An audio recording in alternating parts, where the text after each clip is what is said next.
Like she was fluent in Swedish because she would go into the float tank, she'd close the shop down and then just listen to like, I don't remember what it was. Maybe it was Rosetta Stone, but she was practicing her Swedish in the float tank and she got good quick. Wow. There's other research that applies to like athletic performance, free throw shooting.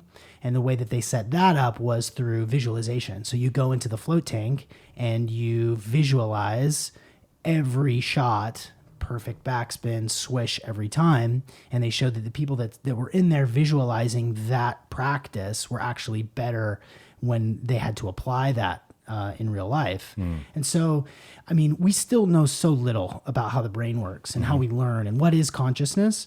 But we do know that when we're not distracted by really anything, like you learning books, remembering those times where you were able to really focus in, just imagine the applications for PTSD, for language learning and sports performance. I mean, it can apply to anybody. That's remarkable. So those athletes that were visualizing, did they have a control group, or they were having, say, that the people still visualize, but they didn't do that in the float tank? Yes. Okay. Yep. Wow, that's super fascinating. And there was another one with darts.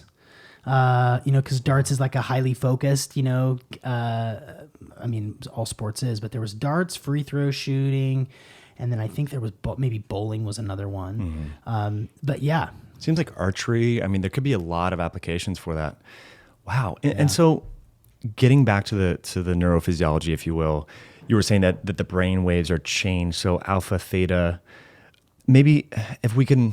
Because like if someone's ever done breath work or gone to yoga, what are some of the characteristic or ascribed changes within brain waves? And are those similar parallels that you see when you do floating? Is it? Yeah, the connection is so theta brainwave states are more frequent within meditation states. The way that I like to describe it for people who have never either had that moment in a meditation where they're like, oh my gosh, that's it. For people that have never experienced that or floating, when you wake up first thing in the morning, naturally without an alarm or a 6-year-old or 7-year-old waking you up, that moment where you're awake, you're awake, but you don't really hear anything. Your hearing hasn't come on yet. You haven't started to move. You haven't opened your eyes, but you know that you're awake.